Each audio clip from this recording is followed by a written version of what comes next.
श्रीराम समर्थ. भगवंताचे नाम कधी सोडू नये.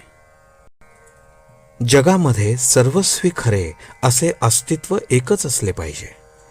त्यालाच आपण भगवंत असे म्हणतो. भगवंत हा अत्यंत सूक्ष्म असल्यामुळे मनुष्याचा विचार त्याच्यापर्यंत पोहोचू शकत नाही. मानवी विचार हा शब्दमय आहे, म्हणून विचाराच्या भूमिकेवर उभे राहून भगवंताची कल्पना करायला शब्द हेच साधन आहे. त्यालाच नाम असे संत म्हणतात. ज्या अंतःकरणात नाम आहे, म्हणजे ज्या अंतःकरणामध्ये भगवंताबद्दल प्रेम, आस्तिक्य बुद्धी, भाव, श्रद्धा आहे, तिथे भगवंत विशेष प्रकट झालेला दिसून येतो. भगवंताबद्दल आस्तिक्य बुद्धी असणे म्हणजे स्वतःबद्दल नास्तिक्य बुद्धी असणे होय. एका म्यानात ज्याप्रमाणे दोन तलवारी राहू शकत नाहीत, त्याप्रमाणे भगवंत आणि अहमपणा एका अंतःकरणात राहू शकत नाहीत. संत हे भगवंताशी एकरूपच झालेले असतात. भगवंताचे नाम घेणे म्हणजे आपल्या कर्तेपणाचा अभिमान कमी करणे होय. नामाचे प्रेम लागले म्हणजे कर्तेपणाचा अभिमान कमी होतो.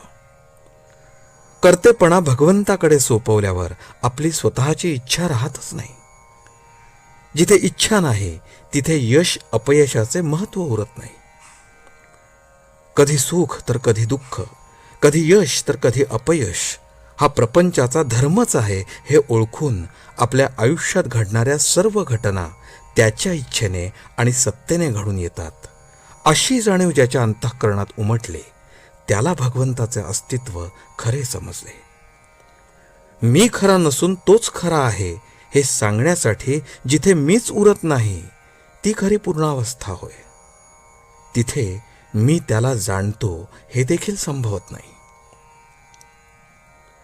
संत ओळखू यायला आणि त्याची भेट घडायला भगवंताचे नामच घेत राहणे आवश्यक आहे.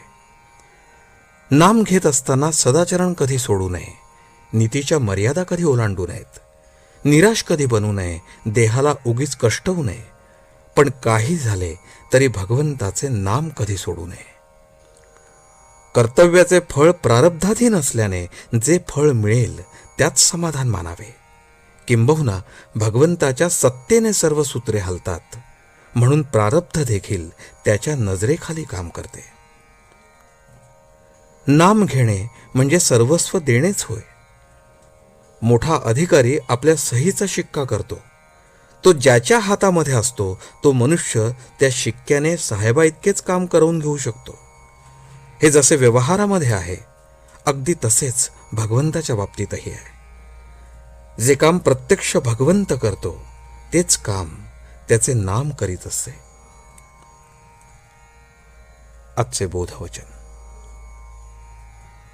भगवंताचे प्रेम एकदा चिकटले की त्याच्या आड दुसरे काही येत नाही.